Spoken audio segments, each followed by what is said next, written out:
तो डिटर्मिनेंट का lecture number 4, system of linear equation या क्रैमर रूल, जो 3 वेरिएबल को लेके डिटर्मिनेंट का सबसे इम्पोर्टेंट टॉपिक है।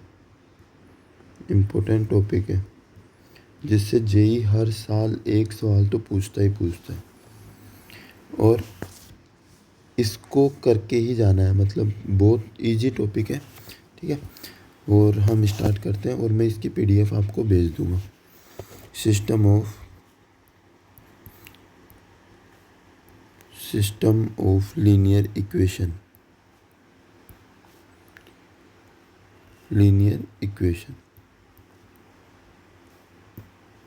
तो सिस्टम ऑफ लीनियर इक्वेशन हमें बताता क्या है? ये हमें बताता है कि कोई भी जो इक्वेशन है उसका सॉल्यूशन कैसा होगा। इनफाइनाइट सॉल्यूशन हो सकते हैं या एक सॉल्यूशन होगा, यूनिक सॉल्यूशन होगा। ये सब चीज़ों के बारे में हमें ये बताता है ना। तो वो कैसे पता करेंगे? जैसे जैसे मैं बनाते जा रहा हूँ ना ये वर्क फ्लो चार्ट, उसको उसी तरह से आप भी बना लेना ना।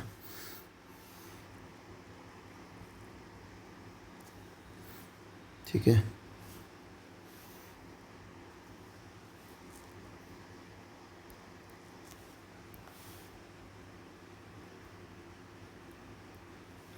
तो पहला आता है कंसिस्टेंट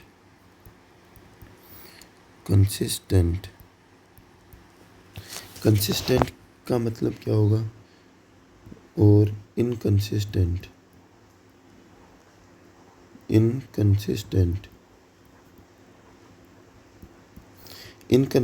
का मतलब होता है कि कोई भी जो इक्वेशन है उसका सॉल्यूशन हमें कैसा मिले?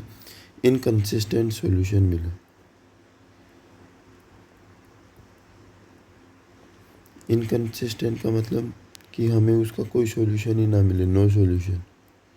बस थोड़ा सा लैंग्वेज को टफ करने के लिए इनकंसिस्टेंट नाम होता है। इनकंसिस्टेंट का मतलब होता है कि हमें उस इक्वेशन का एक भी सॉल्यूशन ना मिले।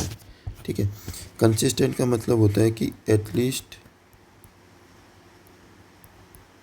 One solution. अगर क्वेश्चन में हमें बोल दे कि कंसिस्टेंट सॉल्यूशन है, मतलब उसका एटलीस्ट एक सॉल्यूशन तो होगा ही होगा। ज़्यादा हो वो तो अच्छी बात है, या नहीं भी। ठीक है, तो कंसिस्टेंट का मतलब समझ में आया कि कंसिस्टेंट का मतलब होगा कि कोई भी इक्वेशन जिसका एक सॉल्यूशन तो होगा ही होगा। ठीक है,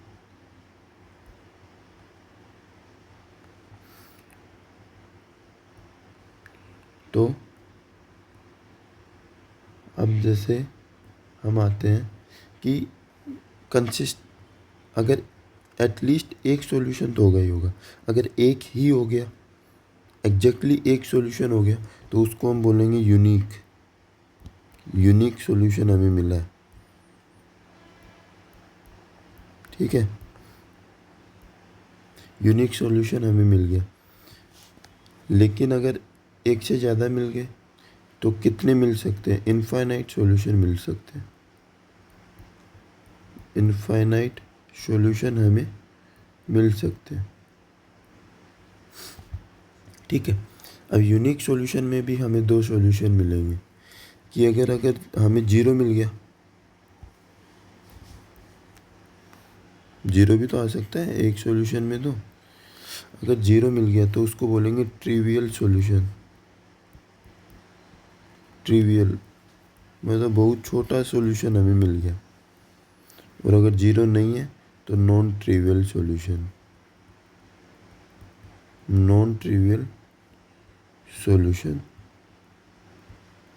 ठीक है, बस नाम में ही फंसा सकता है, वैसे इसके क्वेश्चन बहुत ईजी है। ट्रिवियल सॉल्यूशन के केस में क्या होगा? जितने भी वेरिएबल आएंगे ना उनकी वैल्यू हमें 0 मिल जाएगी। ऑल वेरिएबल क्या हो जाएंगे? 0। ठीक है, तो ये चार्ट समझ में आया कि अगर सिस्टम ऑफ लीनियर इक्वेशन के हमारे पास 2 पार्ट होते हैं, पहला कंसिस्टेंट सॉल्यूशन मिलेगा या इनकंसिस्टेंट सॉल्यूशन मिलेगा। इनकंसिस्टेंट का मतलब तो सीधा सा समझ में आ गया कि नो सॉल्यूशन, कोई सॉल्यूशन ही नहीं है। कंसिस्टेंट के मतलब 2 चांस हो सकते हैं, या तो सिर्फ एक सॉल्यूशन हो या एक से ज़्यादा हो। तो एक सॉल्यूशन के केस को हम बोलेंगे यूनिक सॉल्यूशन, और एक से ज़्यादा के केस को बोलेंगे इनफाइनाइट सॉल्यूशन। यूनिक सॉल्यूशन के केस में जितने भी वेरिएबल होंगे वो जीरो होंगे, और नॉन ट्रिवियल में एलिमेंट्स जीरो नहीं होंगे। ठीक है, अब आते हैं हम इक्वेशन पे कि हमें वन वेरिएबल की इक्वेशन मिल सकती है, सिर्फ 2x+3 मिल गया है ना। हमें दो वेरिएबल की इक्वेशन मिल सकती है, हमें तीन वेरिएबल की इक्वेशन मिल सकती है।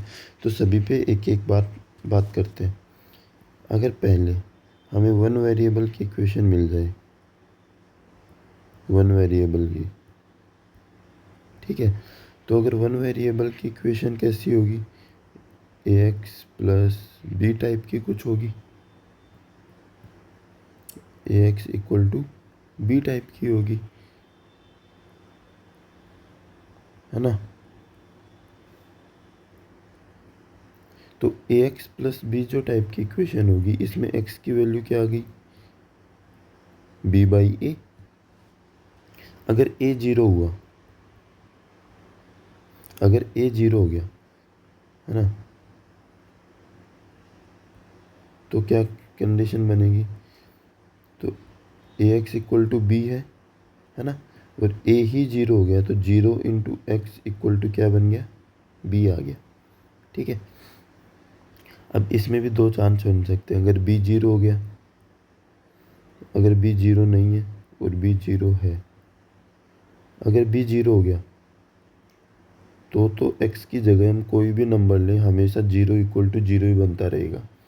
तो इस केस में हमें x के इनफाइनाइट सॉल्यूशन मिलेंगे,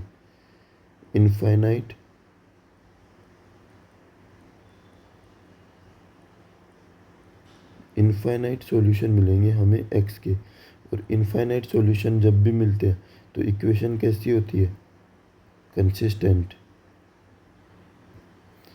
नॉन कंसिस्टेंट का तो सीधा सा मतलब है कि कोई सॉल्यूशन ही नहीं है। ठीक है, और 0 × x, और b जो है वो जीरो नहीं है ना, कि b जो है वो जीरो नहीं है,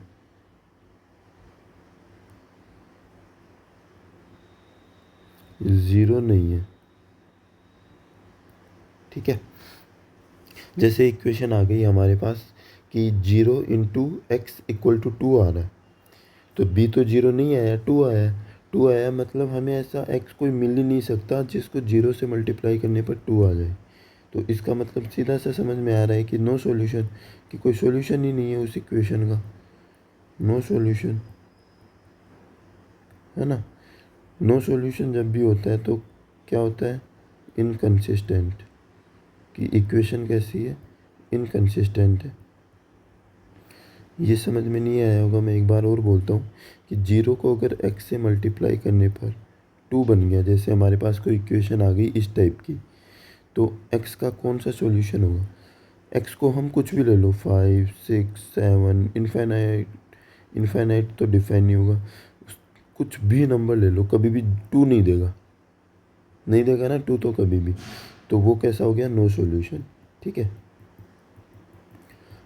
अब बात करते हैं कि अगर a जीरो नहीं हुआ, a जीरो हुआ तो क्या क्या सॉल्यूशन मिलेंगे, नो सॉल्यूशन है, इनफाइनाइट सॉल्यूशन। तो बात तो ये भी हो सकती है ना कि जीरो ना हो, है ना। तो जीरो ना होगा तो क्या केस बनेंगे, उसके केस अभी देखते हैं। तो जीरो नहीं हुआ तो क्या क्या कंडीशन होती है हमारे पास, पहला x क्या है, b/a।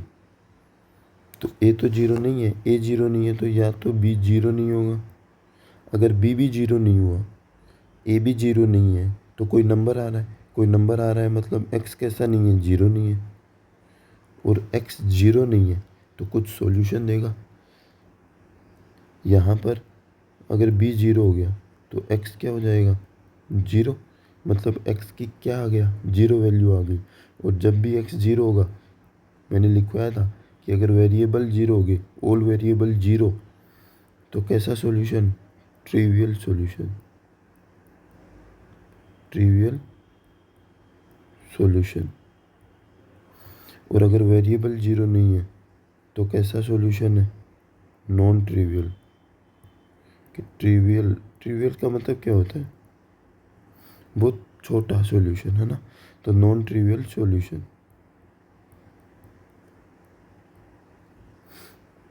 ठीक है, इतना समझ में आया वन वेरिएबल का, है ना? अब आते हैं हम टू वेरिएबल की बात करते हैं कि टू वेरिएबल का क्या केस बनेगा। Two variable,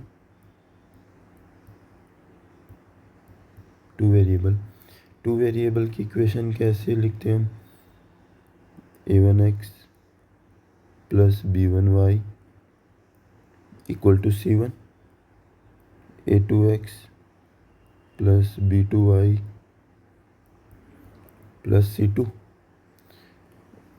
one variable, two variable हमने काफ़ी किया है 9th 10th क्लास में कि अगर a1 upon a2, a1 upon b1 not equal to a2 upon b2 हो,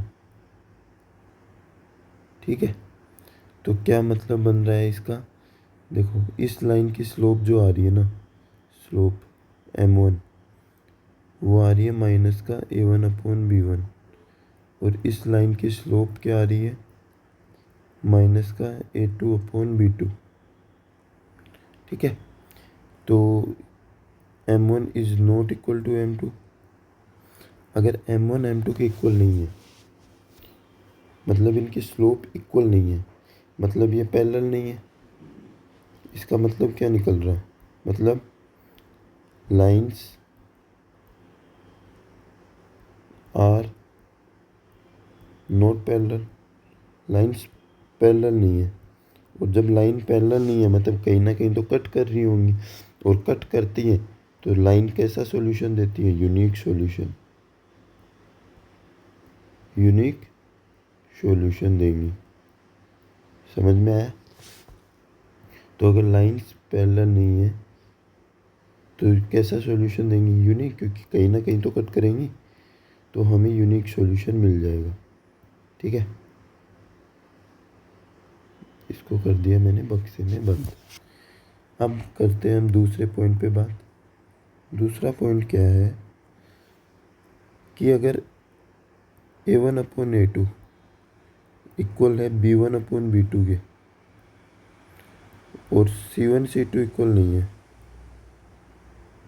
a1 upon a2 b1 upon b2 के कोफिशिएंट का रेशियो तो इक्वल है, पर c1 c2 के कोफिशिएंट का रेशियो इक्वल नहीं है। तो इस केस में कैसी होती है लाइनें? पैरेलल। और पैरेलल की केस में कैसे सॉल्यूशन मिलेंगे? कट ही नहीं करेंगे तो कैसा सॉल्यूशन मिलेगा?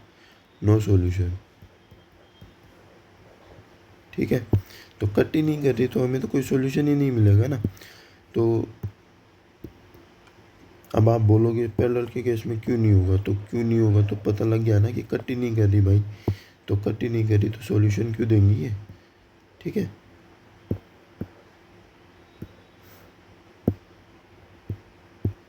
ठीक है, इसको मैं करता हूँ कि आप हाईलाइट रहे ये चीज़ें, है ना। थर्ड केस क्या आता है कि अगर a1 upon a2 equal to b1 upon b2 equal to c1 upon c2 आ जाए। इस केस का मतलब क्या है? अगर ये तीनों केस सेम हो जाते हैं तो लाइंस क्या हो जाती हैं? कोइंसिडेंट। लाइंस कोइंसाइड हो जाएंगी। ठीक है, कोइंसाइड का मतलब क्या हो जाएगा? एक दूसरे के ऊपर का मतलब इनफाइनाइट बार टच करेंगी एक दूसरे को। इनफाइनाइट बार टच करेंगी का मतलब क्या हो गया? हमें कैसे सॉल्यूशन मिलेंगे? इनफाइनाइट सॉल्यूशन मिलेंगे, इनफाइनाइट सॉल्यूशन। ठीक है, तो ये केस हो गया इनफाइनाइट सॉल्यूशन का। इनफाइनाइट सॉल्यूशन कब होंगे? जब एक्स वाई और जो कांस्टेंट होंगे उनके वेरिएबल, उनके कोफिशिएंट क्या हो, सेम रेशियो में हो सारे, तो लाइन कोइंसिडेंट होती है। अब बात करते हैं हम 3 वेरिएबल की। 3 वेरिएबल 3 वेरिएबल को एक और बोल सकते हैं, इसको ही नाम दिया है Cramer rule. Cramer rule, Cramer mathematician का नाम है और उसी के नाम पे Cramer rule of 3 variable. 3 variable के लिए क्रैमर रूल। ये क्या बोलता है हमें, एक मिनट, इसको मैं थोड़ा हाईलाइट कर देता हूँ, ठीक है। अब बात करते हैं कि अगर 3 इक्वेशन आ जाए, a1x plus b1y plus c1z equal to आ जाए d1, कोई कांस्टेंट है, a2x plus b2y plus c2z equal to d2, a3x plus b3y plus c3z equal to मिल जाए d3, ठीक है। अगर ये जो कांस्टेंट जो नंबर है, ये जो नंबर मिल रहे हैं, ठीक है, नॉट ऑल जीरो, अगर d1 d2 d3 जीरो नहीं है सभी में, मतलब 2 जीरो हो गए, 1 3 हो गया, इस टाइप से अगर सारे जीरो नहीं है तो इसको हम बोलेंगे इट इज़ नॉन होमोजीनियस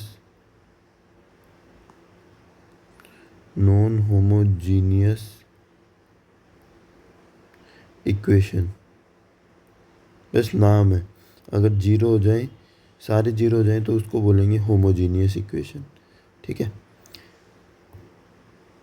नाम का तो थोड़ा पंगा रहेगा, आपको थोड़ा सा देखना पड़ेगा, नाम को तो याद कर लोगे तो अच्छी बात है। नॉन होमोजीनियस, ठीक है।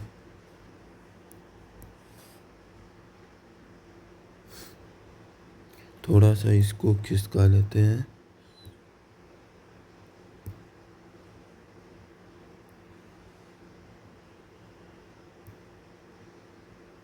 इसको हम बोलेंगे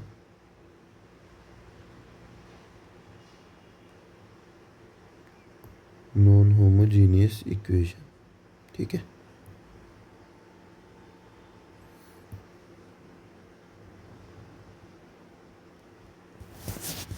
हो गया इतना। और ये जो इक्वेशन आई है हमारे पास, ये 3 इक्वेशंस हैं, 3 इक्वेशन ऑफ प्लेन है, 3 equation of plane in 3D। In 3D हम आगे पढ़ेंगे तो इसको बोलते हैं 3 इक्वेशन इन ए प्लेन, ठीक है। इतना समझ में आ गया। अब बात करते हैं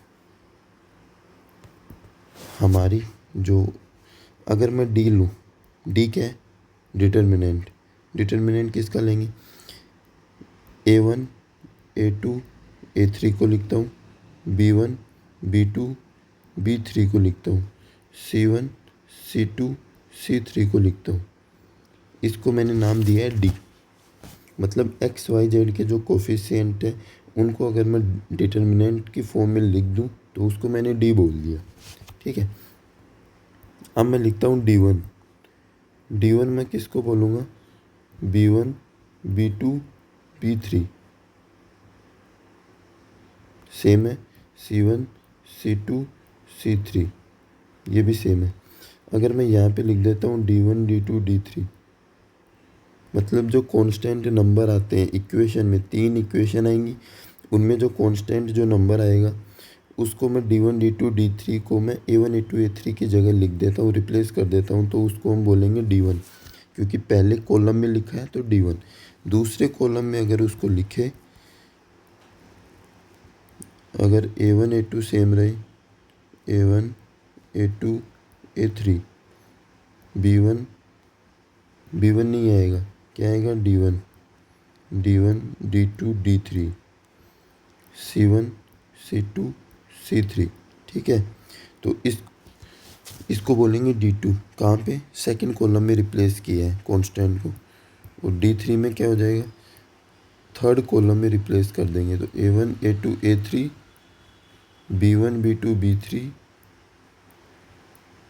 यहाँ पर आ जाएगा D1 D2 D3। ठीक है, इतना हो गया। अब मैं क्या कर रहा हूँ कि जो D है, ये जो है, ठीक है, मैं इसके पहले कॉलम को x से मल्टीप्लाई कर रहा हूँ। A1x A2x A3x, बाकी के same, B1 B2 B3, C1 C2 C3। ठीक है,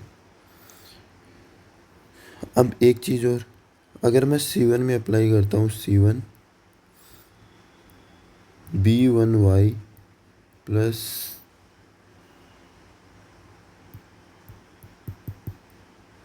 C2 कॉलम, C2 कॉलम को मैं y से मल्टीप्लाई करता हूँ और C3 कॉलम को z से मल्टीप्लाई करूँ, तो dx क्या बनेगा? dx बनेगा A1x plus B1y plus C1z, A2x plus B2y plus C2z, A3x plus B3y plus C3z, और B1 B2 B3 ये तो सेम रहेंगी क्योंकि इन पर तो ऑपरेशन अप्लाई नहीं किया, है ना। अब A1x B1y C1z, ये तो D1 है, ये D2 है, ये D3 है, और ये हो गया B1 B2 B3। तो ये क्या बन गया? D1। तो dx जो है वो D1 बन गया। ऐसे ही सिमिलरली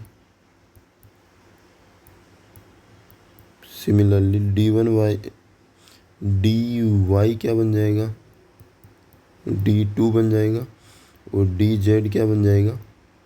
D3 बन जाएगा, है ना। तो यहाँ से हमारे पास x आ जाएगा D1/d, y आ जाएगा D1/d D2, और z आ जाएगा D3/d। ये क्यों निकालें? अरे वन वेरिएबल की थी, वन वेरिएबल में a/b था, a/b था, तो अगर नीचे वाला a अगर 0 हो रहा था तो वो कैसे सॉल्यूशन दे रहा था? a जब 0 था, इतनी देर में भूल गए, अगर a 0 था, नीचे वाला a 0 था तो इनफाइनाइट सॉल्यूशन और नो सॉल्यूशन। अगर a 0 नहीं था तो नॉन ट्रिवियल सॉल्यूशन दे रहा था। चलो करते हैं। तो अगर d1x dx equal to D1, ठीक है, इस टाइप से आ रहा है, और इसके साथ में और क्या क्या है? dx इक्वल टू D2 और dx इक्वल टू D3। ठीक है, अब यहाँ से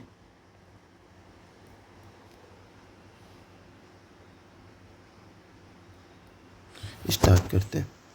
अगर d 0 नहीं है, d 0 नहीं है मतलब कौन कौन से केस?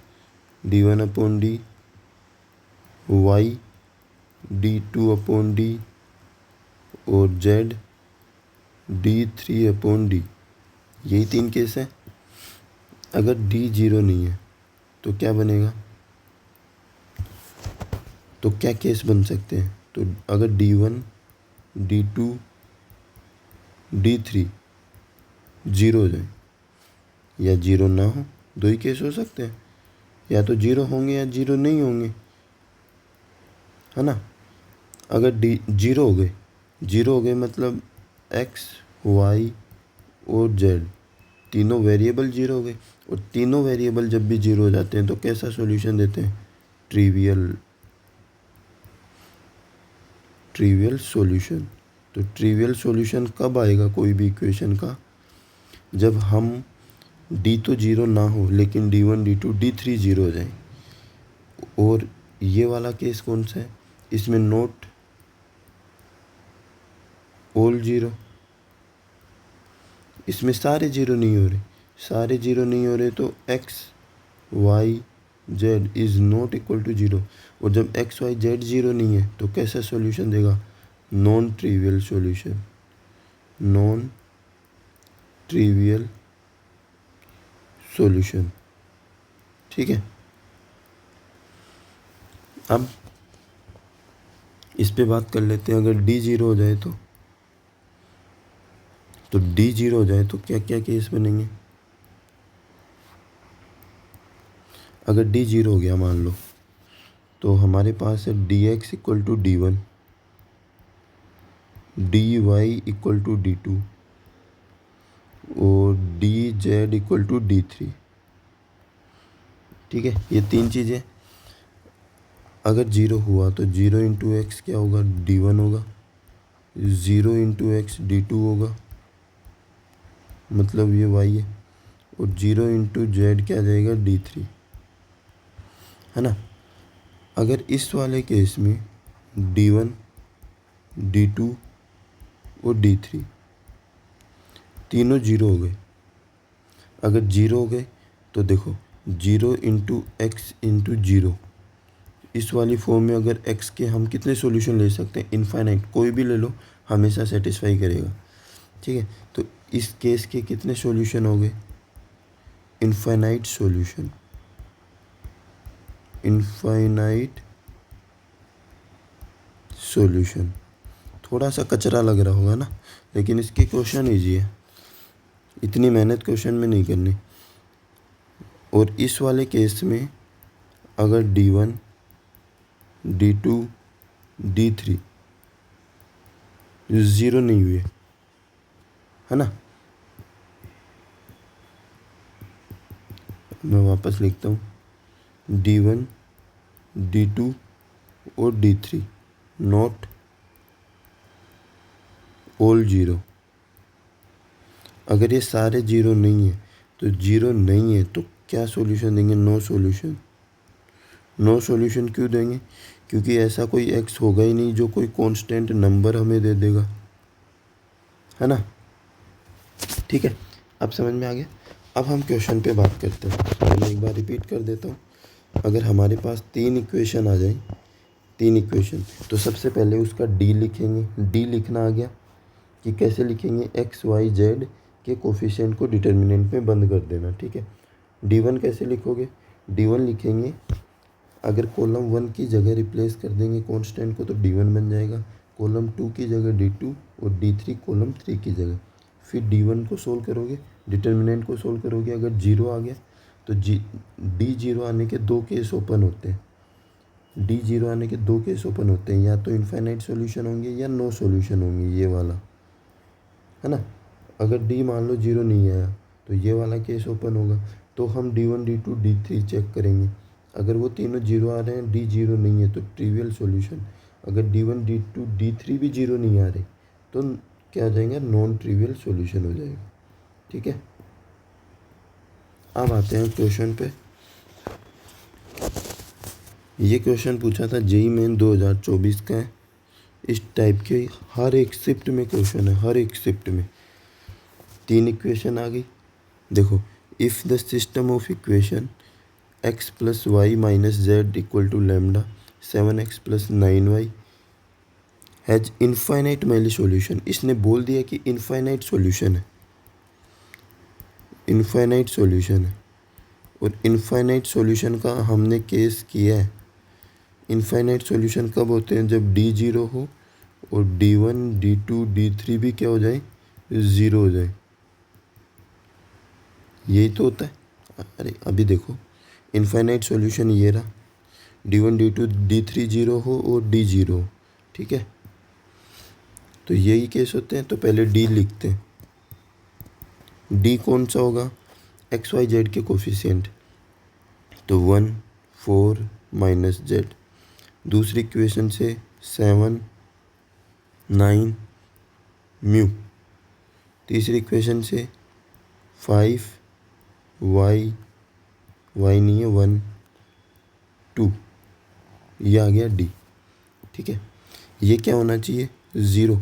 ज़ीरो क्यों होना चाहिए? क्योंकि इसने तो गिवन किया है और हमें लैम्डा और म्यू पूछा है, तो डी 0 है। तो इसको ओपन कैसे करोगे? डिटर्मिनेंट को ओपन करो। 9 दूनी 18 माइनस म्यू माइनस 4, 7 दूनी 14 माइनस 5 म्यू माइनस जेड नहीं होगा ना, 1 होगा भाई, जेड का कोफिशिएंट लिखना था हमें, -1, ठीक है। तो ये हो जाएगा -1, 7 माइनस 45 इक्वल टू 0, ठीक है। इसको सोल्व करो और 8 माइनस म्यू माइनस 14 4 जा 56 plus 20 mu minus minus plus हो जाएगा और ये हो गया 38 इक्वल टू 0, ठीक है। और सोल्व करेंगे तो आ जाएगा 19 म्यू, ठीक है। 18 और 38 कितने होते हैं? 18 और 38, तो 38 और 10 48, 48 और 8 कितने हो गए? 48 और 8 56 ही हो गया, प्लस 56 माइनस 56 इक्वल टू 0। ये कट गया तो म्यू आ गया हमारे पास 0, ठीक है। म्यू तो 0 आ गया। अब लैम्डा निकालना है। लैम्डा के लिए एक और लिख लेते हैं, D1 को 0 लिख लेते हैं। D1 को 0 लिखने का मतलब है कांस्टेंट की जगह कॉलम 1 की जगह कांस्टेंट आ जाएगा। कॉलम 1 कौन सा है? 175, तो 175 को ले लेते हैं। तो 175 की जगह लिखूँगा मैं लैम्डा -3 -1 4 9 1 -1 म्यू की जगह 0 2, और ये क्या है गिवन है हमें? 0, ठीक है। कौन से के रेस्पेक्ट में ओपन करें? थर्ड कॉलम के, है ना, क्योंकि इसमें एक 0 है, एक वैल्यू तो कम होगी अपनी। तो प्लस माइनस प्लस साइन से ओपन होगा, तो -1 से ओपन करेंगे तो 9 लैम्डा प्लस 12, फिर -0 वाला तो 0 ही बन जाएगा, प्लस 2 वाला बनेगा 9 लैम्डा। अरे ये तो गड़बड़ कर दी है, 1 को ओपन करने में -1, तो -3 प्लस 9 -0 प्लस 2 वाला ओपन होगा 9 लैम्डा प्लस 12 इक्वल टू 0, और ये हो गया -6 plus 18 lambda plus 24 equal to 0। तो लैम्डा आ जाएगा यहाँ से -1, तो लैम्डा आ गया -1, और हमें पूछा है 2 म्यू प्लस 3 लैम्डा, है ना। तो ये हो गया 2 इंटू 0 -3 इक्वल टू क्या आ गया? -3, हमारा सॉल्यूशन आ गया। और ऐसे same as it is question है, मतलब सिर्फ डाटा चेंज है और लैम्डा और म्यू ही हर जगह पूछा है। और क्वेश्चन देखें, जैसे ये रहा, ये 6 अप्रैल की शिफ्ट में आया था, 3 इक्वेशन आ गई, इनफाइनाइट सॉल्यूशन बोला, लैम्डा और म्यू पूछा है। सेम वैसे ही लिखोगे, पर एक चीज़ का ध्यान रखना है इसमें, देखो म्यू यहाँ भी है, म्यू यहाँ भी है, तो हमें 2 डिटर्मिनेंट को सोल्व करना पड़ेगा, समझ रहे हो? नहीं, 2 डिटर्मिनेंट को भी ना करो ना, तो ये वाला जो है इसके कोफिशिएंट, ये जो है इसके कोफिशिएंट को तुम अलग अलग लिख देना। मतलब कैसे लिखोगे? अगर मैं D2 लिखता हूँ ना, तो D2 में क्या होता है, B की जगह कॉलम कॉलम C2 की जगह चेंज होता है ना, और बाकी के होंगे 2 3 1 और लैम्डा 5 32। तो एक ही कॉलम को हमने चेंज किया है, तो सिर्फ अकेला लैम्डा वेरिएबल बच गया, है ना। और एक क्या लेना है, डी लेना है, तो डी क्या केस ये हो जाएगा 23172 और लैम्डा 532 है ना, डी ये हो गया। तो यहाँ से वैल्यू आ जाएगी लैम्डा की, और लैम्डा की यहाँ पुट कर दोगे तो एक वेरिएबल तो ख़त्म हो जाएगा, और यहाँ से किसकी वैल्यू आ जाएगी, म्यू की आ जाएगी, और लैम्डा माइनस म्यू ही बताना है। ठीक है, ये थोड़ा सा अलग सवाल है, नहीं ये थोड़ा अलग नहीं है, ये गलत जगह शिफ्ट हो गया, मैं इसको थोड़ा नीचे भेज देता हूँ। हाँ ये वाला, ये भी 2000 की 1 फरवरी की शिफ्ट में था। मतलब देख रहे हो, जो फरवरी वाली एग्ज़ाम होती है, जनवरी वाली, और जो अप्रैल वाली एग्ज़ाम होती है, सेम टाइप के क्वेश्चन बैठ रहे हैं। 3 इक्वेशन है, इसमें बोला है लैम्डा और म्यू बताना है, और इनफाइनाइट नंबर ऑफ सॉल्यूशन बोला है। और इनफाइनाइट का केस आपको पता है, D1 D2 D3 ये सब क्या होने चाहिए, 0 होने चाहिए, और इससे आप क्या कर लोगे, सोल्व कर लोगे। हाँ ये 2023 का क्वेश्चन है, थोड़ा सा डिफरेंट है ना। तो if system of linear equation ये है, और हमें बताना, अब उल्टा पूछ लिया, हमें कुछ नहीं दिया, ना तो यूनिक दिया, ना इनफाइनाइट सॉल्यूशन दिया, कुछ भी नहीं दिया। ठीक है, तो हमें पहले निकालना है, ए और बी निकालें, है ना।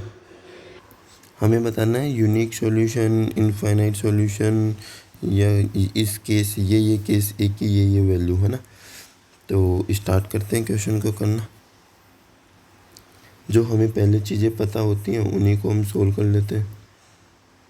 ठीक है, और जैसे पहले तो डी लिख लूँ, तो डी क्या आएगा, 212 425 2A32।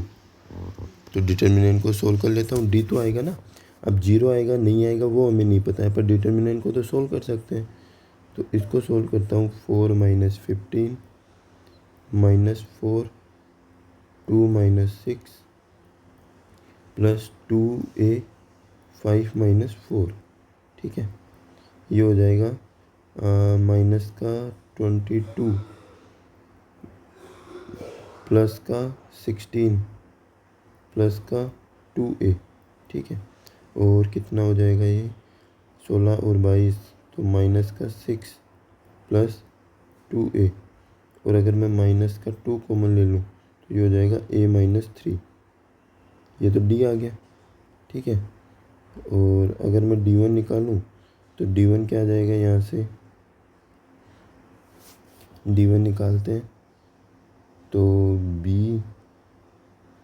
D1 की बजाय हम और वैल्यू निकालते हैं, क्यों, क्योंकि A ना रहे, है ना। अगर एक का भी पता लग गया फिर बाकियों का तो पता लग ही जाएगा। ठीक है, तो D1 ना लिख के मैं और कुछ लिखता हूँ। कौन सा लिखे, जो D3 चेंज हो जाए, तो D3 लेंगे तो ये शिफ्ट होगा, है ना, ए वाला। तो 212 425 B48 D3 की जगह आएगा। ओपन करो, ओपन करेंगे तो 2 16 - 20 -4 8 - 8 प्लस B5 - 4। ठीक है, और ये हो गया 4 - 8। ठीक है, और प्लस B कितना आ गया, B - 8। ठीक है, अब देखो, अब हमें बताना है यूनिक होगा कैसा होगा, क्या होगा। तो ऑप्शन वाइज चलते हैं हम, पहला ए ऑप्शन पे चलते हैं। ऑप्शन ए, ऑप्शन ए में क्या बोला है, ए भी 6 है और बी भी 6 है। ठीक है, तो अगर मैं ए को 6 लेता हूँ तो डी क्या आ जाएगा, -2 6 - 3 क्या आएगा, माइनस का 6 जो 0 नहीं है। ठीक है, और D3 क्या आ जाएगा, 6 - 8 -2 वो भी 0 नहीं है। तो दोनों ही 0 नहीं है, डी भी जीरो नहीं है और D3 भी जीरो नहीं है। इस वाले केस में क्या आता है, याद करो, वापस चलो ऊपर। अभी तो याद नहीं हुए ना, तो थोड़ा टाइम लगेगा। तो D जीरो नहीं है, ये वाला केस है। D जीरो नहीं है और D1 D2 D3 भी जीरो नहीं है। कोई एक भी जीरो नहीं हुआ तो नहीं है। तो कैसे सॉल्यूशन होते हैं, नॉन ट्रिवियल सॉल्यूशन। और नॉन ट्रिवियल सॉल्यूशन के और ऊपर चलो, नॉन ट्रिवियल सॉल्यूशन किस केस में आते हैं, यूनिक में। ठीक है, तो एक तो पता लग गया कि ये तो क्या होंगे, यूनिक सॉल्यूशन होंगे, यूनिक सॉल्यूशन इस वाले केस पे, है ना। पर ये क्या बोला, नॉट करेक्ट, जो करेक्ट नहीं है। तो इस वाले केस पे तो यूनिक होंगे। और इसने बोला है A6 पे तो यूनिक सॉल्यूशन आना चाहिए, और आ गया है हमारे पास। अब बी ऑप्शन पे चलते हैं। ऑप्शन बी, ऑप्शन बी क्या है, अगर A3 है और B6 है तो बताना है, तो बता देते हैं। तो अगर मैं A को 3 लेता हूँ, तो A को 3 लूँगा तो D तो जीरो हो जाएगा। देखो देखो, A-3 है, 3 लेते ही जीरो, और D3 क्या आ जाएगा, D3 आ जाएगा 6 - 8 - 2, ये जीरो नहीं है। अगर D जीरो हो जाए और D3 जीरो नहीं हो, तो उस इक्वेशन को लिख दो DZ = D3। अगर ये जीरो हो जाए और D3 ज़ीरो नहीं है, ये वाला जीरो नहीं है, इसने मना कर दिया, तो इस वाले केस में कोई D पॉसिबल है नहीं। अरे देखो ना, देखो 0 × D लिखोगे = D3, D3 आया -2, तो ऐसा कभी पॉसिबल है कि हम Z को कुछ ले ले -2 दे देगा, कभी नहीं देगा। तो ये वाला कौन सा केस है, नो सॉल्यूशन। इस वाले केस में क्या आएंगे, नो सॉल्यूशन आएंगे हमारे पास। ठीक है, कोई भी सॉल्यूशन नहीं है। और इसने क्या बोला, इनफाइनाइट सॉल्यूशन, तो ये वाला केस तो गलत हो गया, है ना। और हमें नॉट करेक्ट ही बताया कि कौन सा सही नहीं है, बी सही नहीं है। पर और भी चेक कर लेते हैं, तो ऑप्शन सी भी चेक कर लेते हैं। ऑप्शन सी क्या है, क्योंकि अगर नोट करेक्ट की जगह ये पूछ लेता कौन से करेक्ट हैं, तो 3 करेक्ट होते ना। अगर एडवांस में आता तो 3 ऑप्शन हो जाते, A3 और B8। A3 और B क्या लेना है, 8 लेना है। तो D तो जीरो हो जाएगा, 3 के केस आता ही D तो जीरो हो गया, और D3 भी जीरो हो जाएगा, D3 भी जीरो हो गया, और D और D3 दोनों जीरो हो गए। मतलब DZ = D3, 0 × Z = 0, infinite solution होता है, इनफाइनाइट सॉल्यूशन दे जाएगा ये हमें। और इसने बोला क्या है, 3 और 8 कैसे सॉल्यूशन है, इनफाइनाइट ही सॉल्यूशन है। अब A और B 8 हो जाए, ऑप्शन डी भी चेक कर लेते हैं। A और B दोनों क्या है, 8 है। ठीक है, तो ये वाला केस क्या होगा, ये वाला केस भी लिख लेता हूँ मैं। D आ जाएगा -2, 8 - 3, तो माइनस का 10, और ये क्या नहीं है, इज़ नॉट इक्वल टू 0। और D3 भी क्या आ जाएगा, 8 - 8, D3 एक जीरो हो गया, एक जीरो, पर D तो जीरो नहीं है, तो भी यूनिक सॉल्यूशन, पर ट्रिवियल सॉल्यूशन होंगे, क्योंकि D3 जीरो आ गया। तो कैसे सॉल्यूशन होंगे, ट्रिवियल। तो ट्रिवियल भी क्या होता है, यूनिक होता है। तो यूनिक सॉल्यूशन 3 सही है, 1 गलत है। समझ में आ गया कैसे क्वेश्चन आते हैं सिस्टम ऑफ लीनियर इक्वेशन पे। क्रैमर रूल समझ में आया क्या होता है।